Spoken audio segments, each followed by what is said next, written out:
La Revolución China.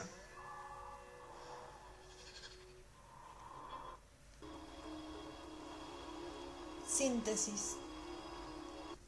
En China, antes de la revolución, los campesinos, muertos de hambre, comían la corteza de los árboles. Niños, mujeres y jóvenes se vendían para trabajos forzados en fábricas, servicios domésticos o prostitución. A esto se les llamaba cabeza para yugo. En el barrio internacional de Shanghái, solo en 1930, se enterraron de diferentes maneras más de 28.000 cadáveres encontrados en la calle o flotando en los canales, la mayor parte víctimas de infanticidios. En ese país, la revolución resolvió en forma colectiva la comida, el acceso a la salud y la educación de millones de chinos. La revolución china, dirigida por el Partido Comunista Chino, encabezado por Mao, fue la primera que triunfó en un país dependiente y semicolonial. Se llevó a la práctica y triunfó el camino cuya táctica y estrategia, elaborada por Mao, va del campo a la ciudad, donde el campesinado fue la fuerza principal y el proletariado la fuerza dirigente. Es decir, millones de campesinos pobres y medios junto a la clase obrera, y bajo su dirección, consumaron la liberación nacional y social proclamando el 1 de octubre de 1949 la República Popular China y avanzaron luego hacia el socialismo. A través de la guerra popular prolongada, la lucha armada revolucionaria enfrentó desde el inicio a la reacción armada del imperialismo y los terratenientes.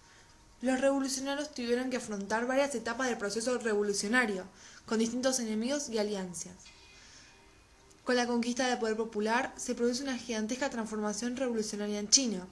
En 1950 comienza la reforma agraria. El gran salto adelante, que se produce en 1958, moviliza a grandes masas para la construcción del socialismo. La colectivización del campo avanzó hacia la forma de comunas populares en las que se integró órganos de poder popular con la producción. Principales personajes. Chiang Kai-shek fue un militar y estadista chino. Sucedió a Sun Yat-sen como líder del Partido Nacionalista Chino, Kuomintang, y fue el líder máximo, bajo diversos cargos, de la República de China, establecida en Nankín en 1927. Tras la derrota de los nacionalistas frente a los comunistas en 1949, se refugió con su gobierno en la isla de Taiwán. Mao Zedong fue el máximo dirigente del Partido Comunista de China y de la República Popular China. Bajo su liderazgo, el Partido Comunista se hizo con el poder en la China continental en 1949, cuando se proclamó la nueva República Popular, tras la victoria en la guerra civil contra las fuerzas de la República de China. La victoria comunista provocó la huida de Chiang Kai-shek y sus seguidores del Kuomintang a Taiwán y convirtió a Mao en el líder máximo de la China hasta su muerte en 1976. Liu Shaoqi fue un político chino, uno de los máximos dirigentes del Partido Comunista de China y presidente de la República Popular China. Causas. La primera causa es que China fue siempre un país intervenido por potencias colonialistas. La segunda causa es la existencia de territorios ocupados que fue suficiente para que los revolucionarios consiguieran convencer a las masas para que estuvieran a favor de un cambio que pusiera fin a los robos. Entre los territorios ocupados estaba Manchuria, que fue tomada por el Imperio de Japón en 1931. En 1945 los comunistas fueron muy importantes en la liberación de Manchuria, razón por la cual se les aceptará en la población. La tercera causa es un régimen feudal, caracterizado por el gobierno autócrata de terratenientes, que es la clase social poseedora de grandes extensiones agrícolas. Como consecuencia del régimen feudal que había, la masa campesina se mantiene pobre con escasos recursos para sobrevivir. La cuarta causa es la influencia de la Revolución Soviética, mediante el envío de emisarios rusos en forma directa e indirecta a China con el fin de concienciar a la población para que se rebelara como lo hizo en Rusia. La última causa es que en 1911 Sun Yat-sen dirigió una revolución democrática burguesa que tuvo como consecuencia el fin a la dinastía Ping, que había durado más de 2000 años, y la proclamación de la República. Desarrollo. El largo proceso revolucionario iniciado en 1912 con la caída de la monarquía y el establecimiento de la República dirigido por el Kuomintang de Sun Yat-sen culminará con el triunfo comunista en 1949 y el establecimiento de la República Popular dirigida por Mao Zedong. Grandes fuerzas se erigen en este periodo. Por un lado, el Kuomintang nacionalista de Chiang Kai-shek, por otro el Partido Comunista, fundado en 1921 por Mao. Tras un primer momento de colaboración, estalla el enfrentamiento entre ambos bandos en 1927.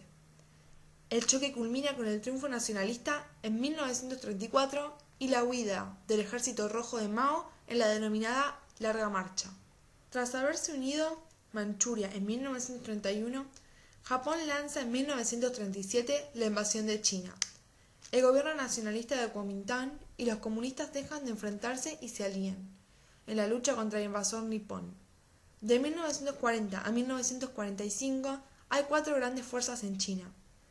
El invasor japonés que controla las zonas más ricas del país, un gobierno chino que colabora, dirigido por Wang Qingwei y establecido en Nankín, el nacionalista Kuomintang, apoyado por británicos y norteamericanos, y el comunista de Mao, apoyado por la Unión Soviética.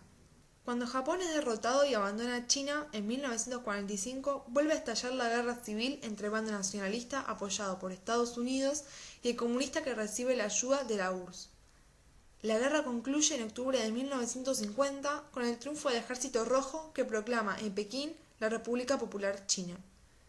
Las tropas supervivientes de Chiang Kai-shek se refugian en la isla de Formosa, en Taiwán, donde establecen un gobierno nacionalista chino apoyado por los Estados Unidos.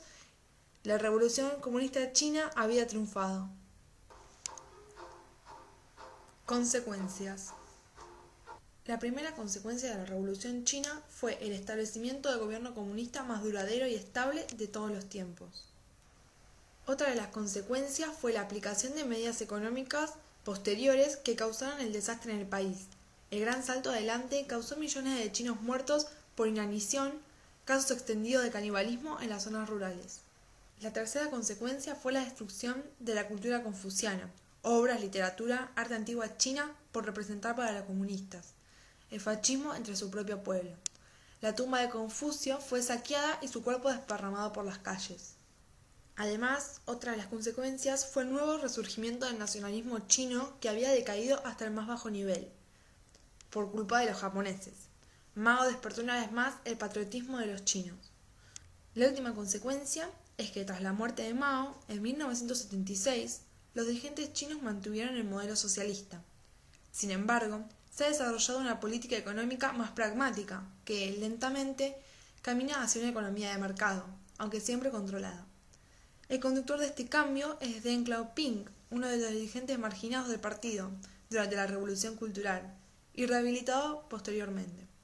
En 1978, Deng impulsó una cierta liberación política conocida como Primavera de Pekín y permitió una crítica moderada al maoísmo. Sin embargo, el régimen chino todavía se caracteriza por la falta de libertad política.